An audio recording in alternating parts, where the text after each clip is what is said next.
Magandang araw po mga kamami, mga kalola. Okay, this morning, gusto ko lang pong i-share sa inyo ang mga blessings na aking pong na-receive from our great blesser. Alam naman natin kung sino ang ating great blesser, and that is our God. Di ba? So, happy lang ako na i-share ko po yung first blessing. First, ito po yung aking first blessing. Wow! Meron na po akong Google AdSense. Yan po. Pinadala po sa akin yan kanina. So, marami pong salamat syempre sa inyo. Because apart from you, hindi rin po ako makakakuha nito. Thank you sa pagsusubscribe. Thank you sa pag-view.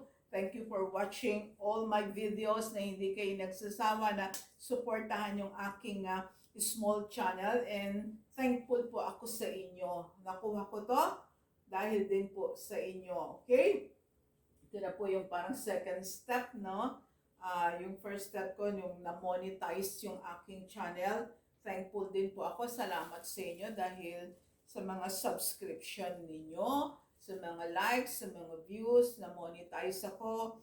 And then, ito na po yung bunga, itong ating Google AdSense na ito. Ito na po yung ating PIN na pinadala po ng Google. Okay?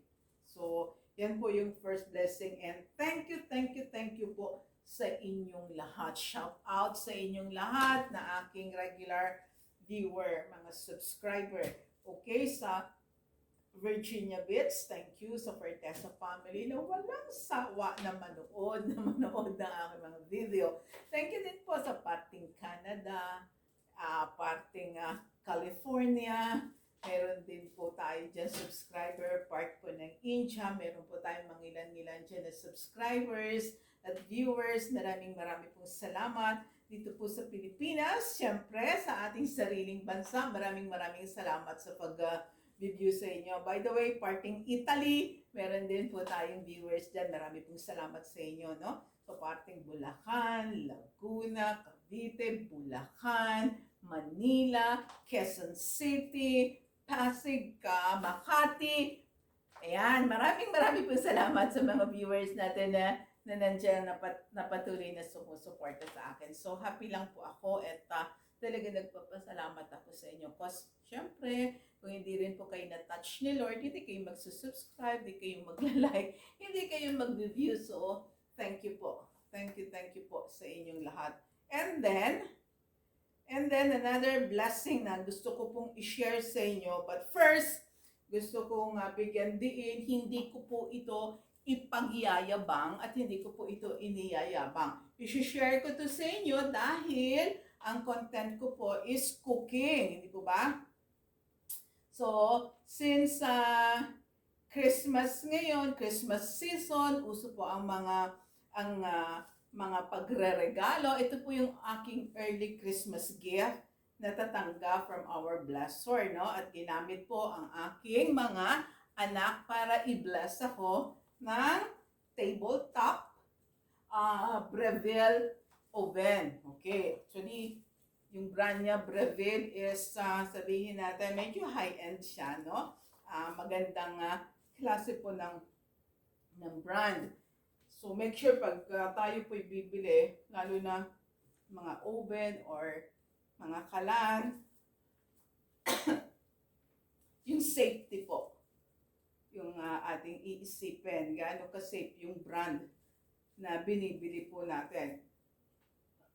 Excuse me. Okay, so ito po yung napili nila na ibigay sa akin. Okay, so ito po. Yan. Ang body po niya is lahat stainless po ang body. Yan po yung loob niya. Yan. Then, ito naman po yung mga ating gagalawin para mag-function ang ating tabletop oven. At kasama din po yung mga accessories nitong Breville tabletop oven, like round tray para po sa paggawa ng pizza. Ako po gumagawa ng pizza para po sa family lang. Yan. So, very useful, magiging useful po itong first accessories na to na tray. And then, meron pong ganito para po sa pag-grill. Meron din pong tray para sa air fry. Yan. Actually, ito pong ating tabletop Breville oven. Marami po siyang gamit, so nakakatuwa siya. Hindi lang siya simpleng oven. Pwede po tayo dito mag-air fry. Okay? So, yan po yung usong-uso ngayon. Di po ba yung air fry? So, ito pong oven na to pwede mag-air fry. Pwede din po tayo dito mag-grill. Pwede tayo mag-roast ng chicken. Or kung gusto nyo mag-roast ng turkey, ng chicken, pwede po dito mag-roast. And then, isa pang gusto ko dito is yung pagbe-bake, okay? So, pwede tayo mag-bake dito ng cakes, anything na pwedeng i-bake is pwede po dito. And isa pa pong magandang features nitong oven na binigay po sa akin is yung slow cooker. Pwede po tayo dito gumamit tayo ng slow cooker dito po sa loob ng tabletop oven na ito. So, ang dami po niyang gamit. Hindi po siya isang simpleng oven lang. And then another tray, meron pa rin po siyang tray dito para po sa pagbe-bake yan. Another one here. This one, ito po yung pinaka-base niya. Ito po yung sasapon ng mga oil kapag may tumutulo ng mga oil. So, yan po yung ating tabletop Breville oven na atin pong gagamitin ngayon na magiging blessing po sa akin para ma-enhance ko yung baking. So, expect nyo po na sa mga upcoming videos ko, yung pong ating pagbe-bake naman. Okay? Ng tinapay, ng banana loaf, yan, yung mga, sabihin natin, mga cupcakes, iba't ibang cupcakes, yan po, para mapamigay din po natin this Christmas, makapag-share din po tayo sa mga less fortunate, sa ibang tao, sa kaibigan, na pwede kong i-share sa kanila sa paggamit ko po nitong tabletop oven. Plus, yung mga recipe po na mailuluto natin dito sa oven na ito. So, isi-share ko po sa inyo yan.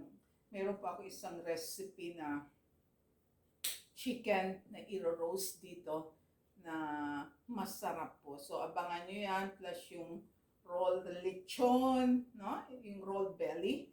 I-roll natin, iluluto po natin dito sa ating tabletop oven. And thank God dahil ito yung binigay sa akin. Dahil kung yung pong yung oven with stove, no? Kasi hindi po ako kasi pwede yung yuko ng yuko. Okay? So, kasi pag gano'ng oven, yuyuko ka pa, sisilip ka. Unlike itong ganito, naka-level po sa akin. So, okay na okay siya. Madali kong ma-check kung okay na po yung aking niluluto. So, yan po yung advantage sa akin ng tabletop oven. So, mas like ko po itong tabletop oven. So, this is the first early Christmas gift na aking pong natanggap sa aking mga anak. At isa pa na gift na gusto ko din share sa inyo at hindi rin naman ipinagyayabang, kung hindi i-share ko sa inyo para magkaroon din po kayo ng idea. Di po ba? Baka naiisip ninyo, gusto kong bumili ng oven dahil gusto kong mag-bake. Pero physically, meron kayong sabihin natin na sort of problema kung kayo yung yuyuko-yuko. Might as well na bili tayo ng ganito, no, yung tabletop para hindi rin tayo nahihirapan at nai-enjoy natin yung ating pagbe-bake, pagro-roast, or anything na iluluto sa oven. Okay, kaya ako po sinishare lang sa inyo. So, another early Christmas gift is ito pong aking casserole. Ayan. So, ito pong klaseng casserole na ito is non-stick. pwede po siya sa induction stove, no? Yan, pwede din po siya doon sa normal na gas stove nyo ilagay. Yan, non-stick. So, walang hassle sa ating pagluluto. So, kasi hindi didikit-dikit, madali. Okay? So, meron po siyang cover. Ito po yung takip. Okay? Another one na binigay po sa akin is ito pong actually tamang frying pan. Yan. Magkaterno po siya. And meron din siyang cover. Yan. Plus, siguro na-share ko na sa inyo yung bigay ng isang supporter natin from Virginia Beach. Yan. Parang ganito din po pero mas mababa. Okay? Plus yung mga ibang utensils na atin pong na-receive. Maraming salamat po sa inyo sa pagbibigay. So, yan lang po yung gusto kong i-share sa inyo for this day. Kung gaano tayo ka-bless, no? Actually, this Christmas, ang dami po natin gustong ma-receive or matanggap as a gift sa atin. Ano, itong mga material gifts na ito, monetary, yan po. Siyempre, yan po yung ina-expect during holiday season, ano, yung mga regalo. So, I guess, wala naman pong masama, mag-expect tayo ng ganun dahil hindi naman tayo sa mundong ito.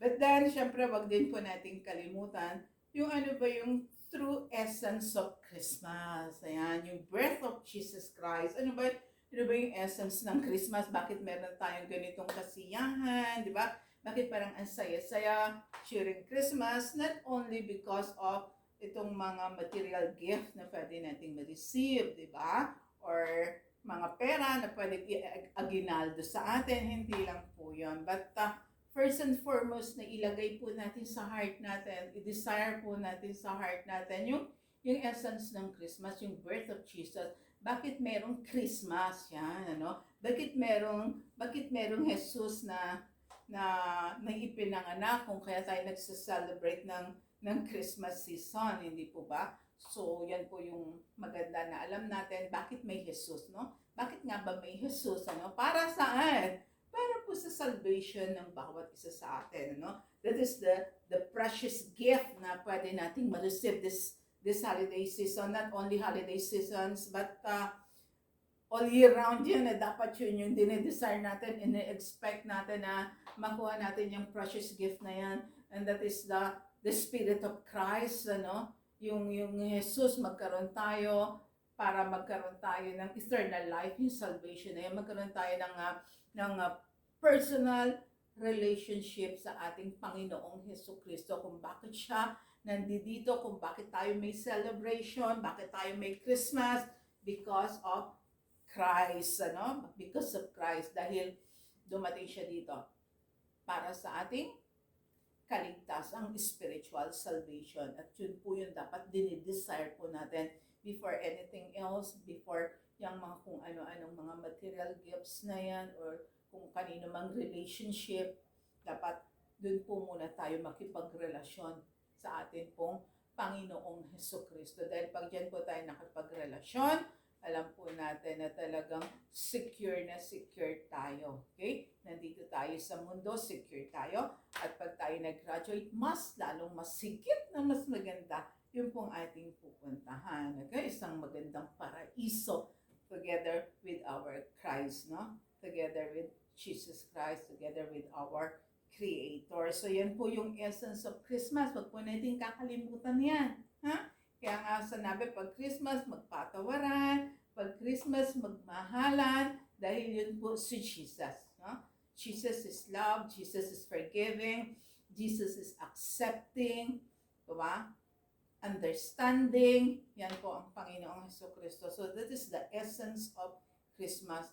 For us to be born again. Born again means magkaroon po tayo ng bagong pananaw. No? Pananaw na kung saan ini-impart sa atin ng ating Panginoong Jesucristo, the Christ-likeness. Okay, yan po yung ating i-desire na maibigay sa atin, a special gift pa, aside from gift na kung saan pag tinanggap natin siya as Lord and Savior, meron tayong eternal life. Yan po yung dapat na gusto natin matanggap. Pag natanggap na natin yan, ako, parang kompleto na po tayo. Okay? Dahil napakarami pong bonus, napakaraming benefits kapag yan po yung ating inuna na tanggaping regalo na nagmumula po sa Panginoon. So, Merry Christmas sa lahat po, and praying and hoping lahat po tayo merry ang ating Christmas. Kung ano man meron kayo, ipagpasalamat, no?